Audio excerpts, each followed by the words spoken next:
Okay, today we are discussing about various types of SI unit, then force, characteristics of force. Now let us start with the SI unit.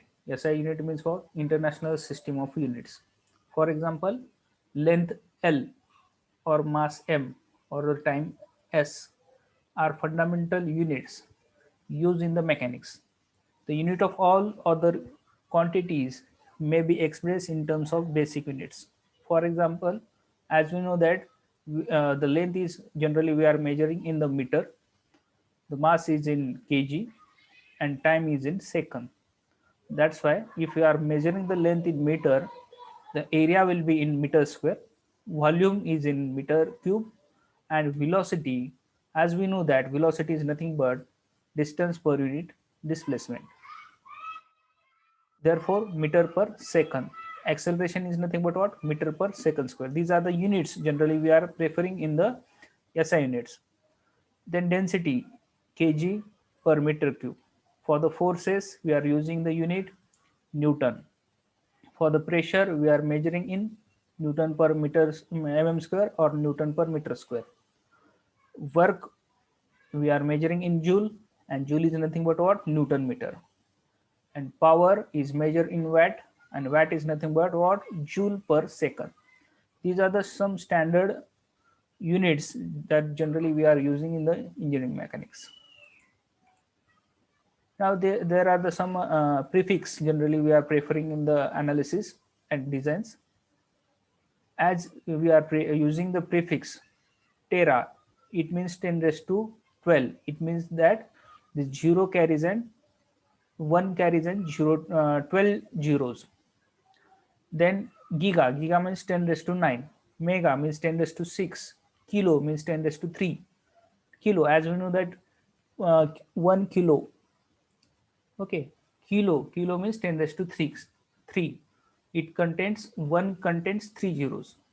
It means that 10 raised to 3.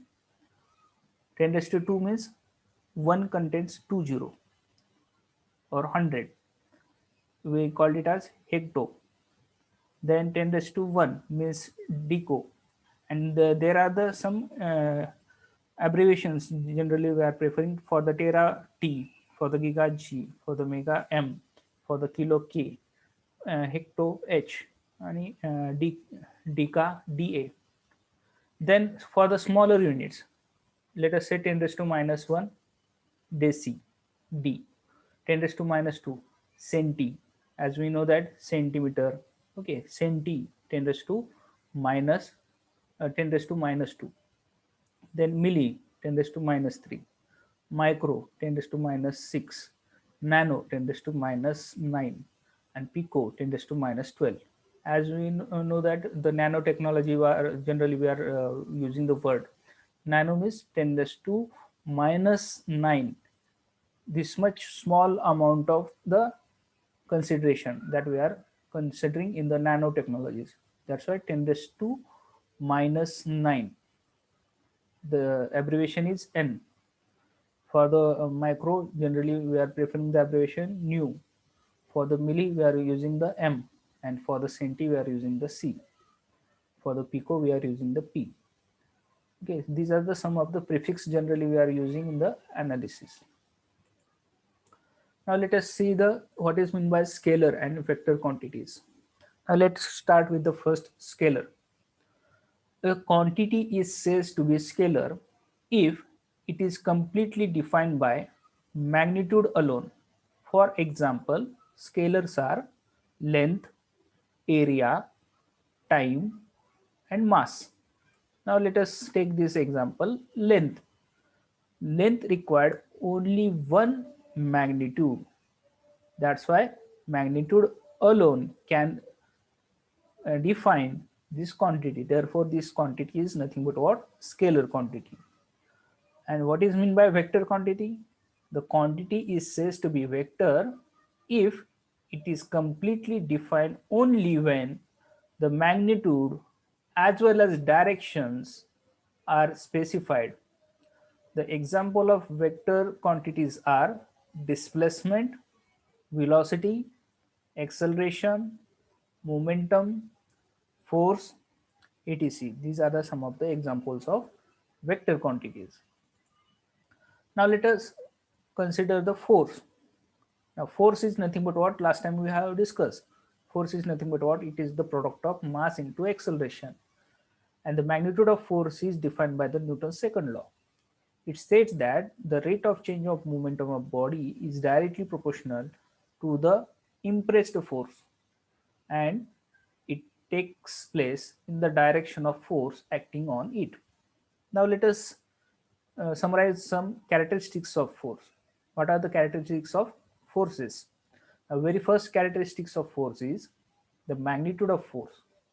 Generally, we are representing the force in the magnitude of, let us say, 100 Newton force, 50 Newton force, 20 kilonewton force, 5 kilonewton force, etc. These are the some of the example. By using these magnitudes, we are representing the force. This one is the one of the characteristics of force. Second characteristics, the direction of the line along which forces act, that is along OX, along OY at 30-degree north to east. For example, let us say these are the coordinate.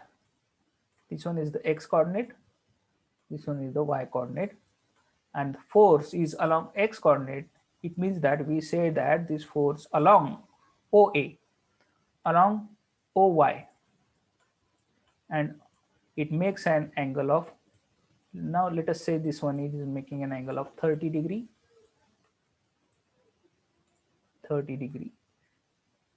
Now sometimes we may be represented it like this.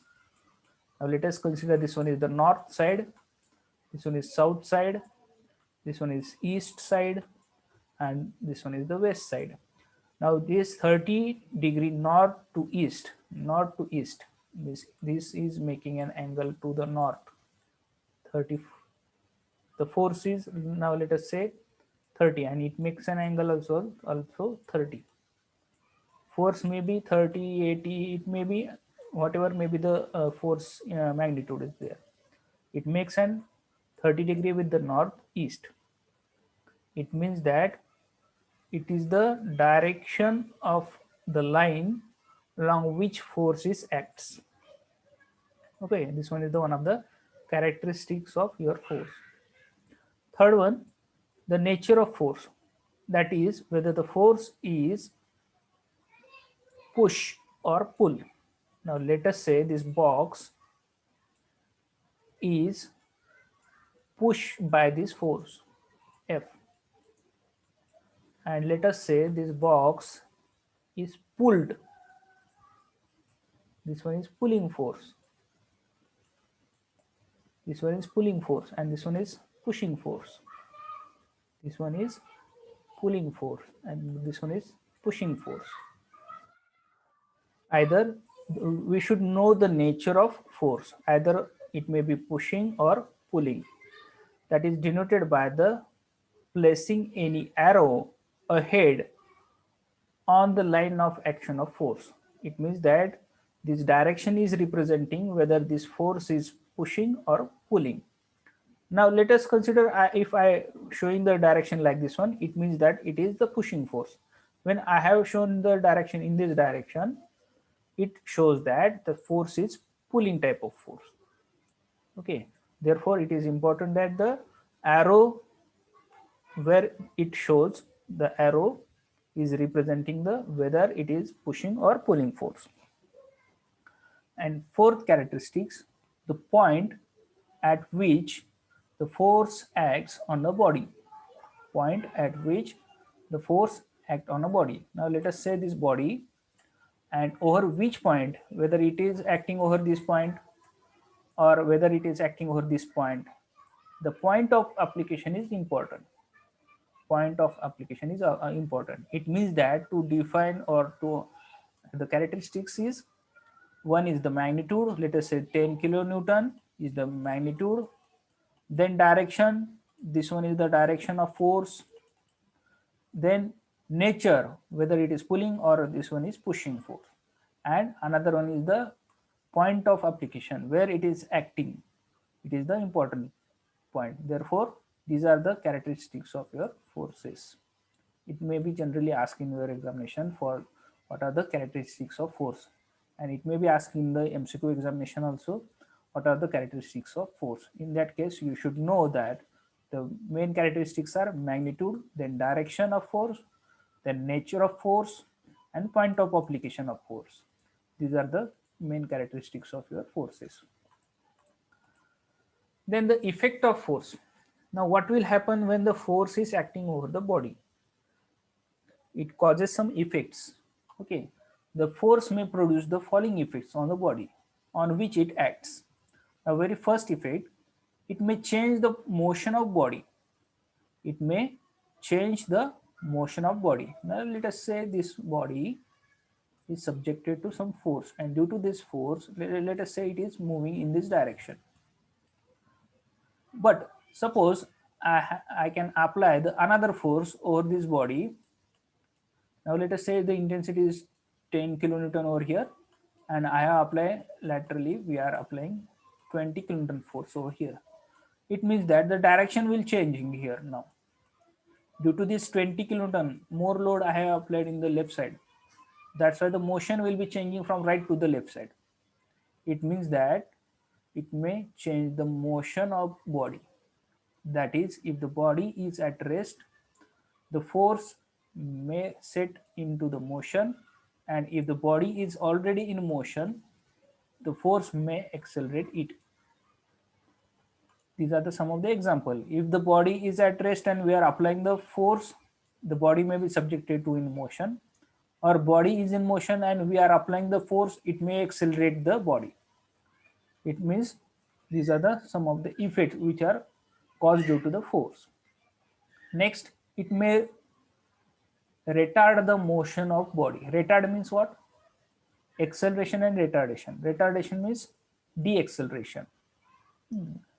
And it may retard the forces already act on a body, thus bringing it to rest or in equilibrium.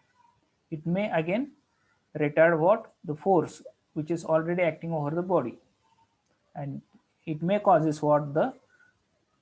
It brings it in rest or in equilibrium. It may give rise the internal stresses in the body on which it acts.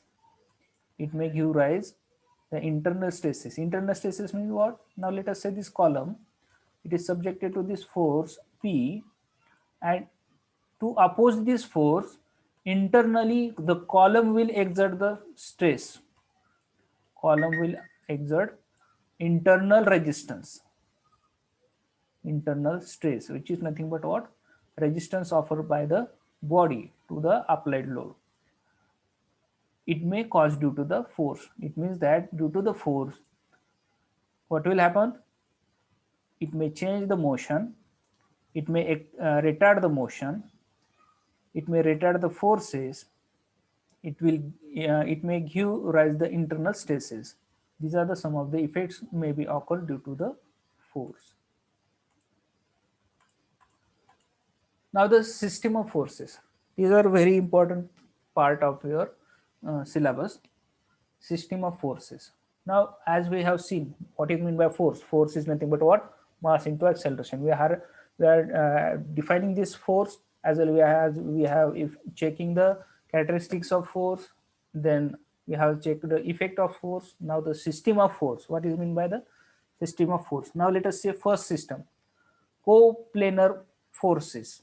The forces which is acting over the same plane, acting over the same plane. Now let us say this one is the one of the plane, and over this plane, if the forces are acting along the same direction, along the opposite direction, or it may be any direction, but it should be in the single plane, on the same plane. It is representing the coplanar forces. Then collinear forces, the force whose line of action lies on the same line. For example, let us say this one is the one of the line, and over this line, let us say these are the number of forces which are acting. It may be in the opposite direction also, but it should be on the same line. Then we may call it as collinear forces. For example, forces on a rope in a tug of war. As we know that the tug of war, some people are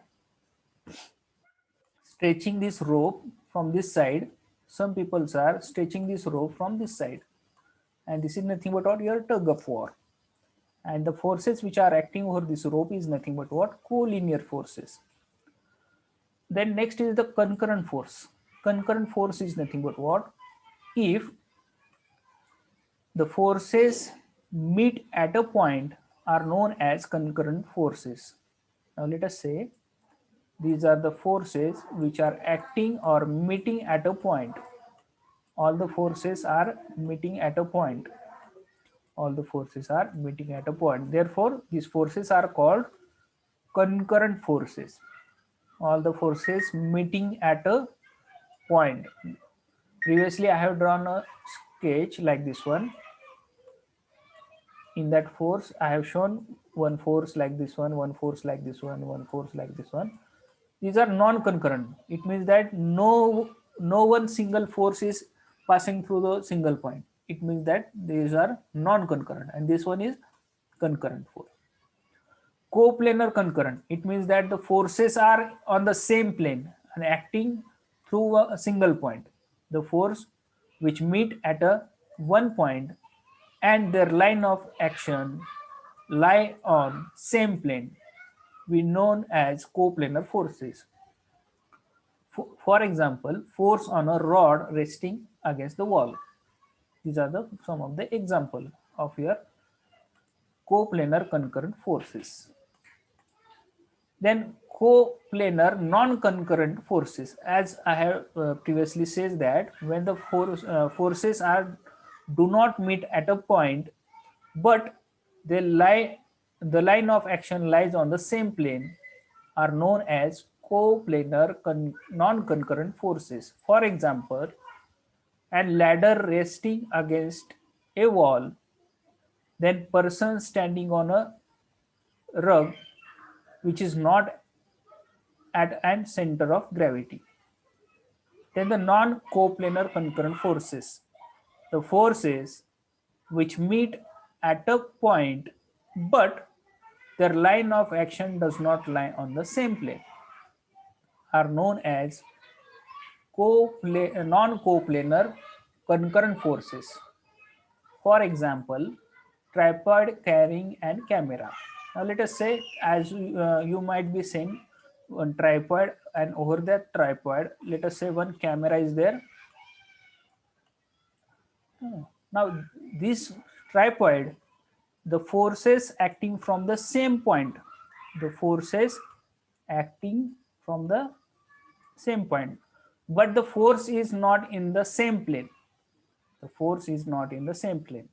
The forces meeting at a one point, but their line of action does not lie on the same plane. That's why this force system is called non-coplanar concurrent forces. And seventh one, non-coplanar non-concurrent forces. The force which does not meet at a point and their line of action does not lie on the same plane are called non-coplanar non-concurrent forces. For example, forces acting on the over the moving body. Now let us say one moving bus is there, and as we know that in the moving bus, if you are standing inside the bus, the forces may be in the random direction. It may be in moving in this direction or in this direction. The direction is in any direction. Therefore, the forces which are acting on a moving bus is nothing but what is the example of non-coplanar non-concurrent forces. In the MCQ type of a questionnaire, it may ask you, they may provide you these statements. For example, the forces meeting at a point, but they are not lying on the same, they are not lying, does not lie on the same plane. Which kind of force system is this? They may provide you the number of options. Let us say coplanar non-concurrent, non-coplanar concurrent, non-coplanar non-concurrent. In that condition, you should be defined perfectly, or they may provide you the example and they may ask you which kind of the force system is this one. Such kind of an MCQs may be asking your examinations. Okay. Now let us see this figure. Now here, now let us say this force system is shown over here, and then characteristics of the this system and one example over this one. Now let us say collinear force. When we are called it as collinear force, the line of force of all the forces acting along the same line is called collinear forces. The force on a rope in a tug of war, for example this one, in this example the forces are the collinear forces. Then coplanar parallel forces, all the forces are parallel to each other and lie on the single plane. Example of this one is system of forces acting on beam subjected to vertical loading. For example, here the shown figure, the beam is there, it is supported over here, and there are the number of vertical forces acting over this. These are the example of coplanar parallel force system. Coplanar parallel means what? This reaction, this point load are parallel to each other. The forces are parallel to each other, and coplanar means the lies on same plane. Then coplanar like parallel forces, all forces are parallel to each other, lie on a single plane, and are acting in the same direction. For example, the weight of stationary train on a rail when track is straight. For example, this train is standing over this rail. The weight of these wheels are acting over this rail are the example of like parallel forces. Like parallel means the weight of the this wheel are like parallel. These are the parallel to each other, and like parallel means the direction of force in the same direction of the forces are in the same direction. These are called like parallel forces. Such arrangement is called like parallel forces. Then coplanar concurrent forces, the line of action of all the forces passing through a single point and the force lies on the same plane. For example, the rod resting against the wall. This rod is resting against the wall is the example of this concurrent force system, coplanar concurrent force system. Then coplanar non-concurrent force system. The forces does not meet at a point but lie on the single plane. For example, the force on a ladder resting against the wall when person is standing on a rug which is not at a center of gravity. Let us say one man is standing over this, and this one is the example of this one for the concurrent non-concurrent coplanar non-concurrent forces. Then non-coplanar parallel forces, all the forces are parallel to each other but not in the same plane. For example what? The weight of benches in the classroom. It means that these benches are the example of what? Non-coplanar parallel forces. It means that this bench, each bench is not on the same plane, and the forces which is acting due to this benches. Now let us say this one is the W over here, this another W over here, W over here. All these are the parallel, but not in a same plane. Non-coplanar parallel forces is the example. Example is what? The weight of benches in the classroom. Then non-coplanar concurrent. Concurrent means what? The forces passing from the single point is called concurrent, but not in the same plane. That's why non-coplanar. Non-coplanar. All the forces does not lie in the same plane, but their line of action passing through the single point. Example is tripod carrying a camera. And last one, non-coplanar, non-concurrent forces. All forces does not lie in the same plane and their line of action does not pass through the single point. Example is force acting on moving bus. This one is the example of moving bus, and the forces acting in the moving bus is the example of non-coplanar, non-concurrent forces.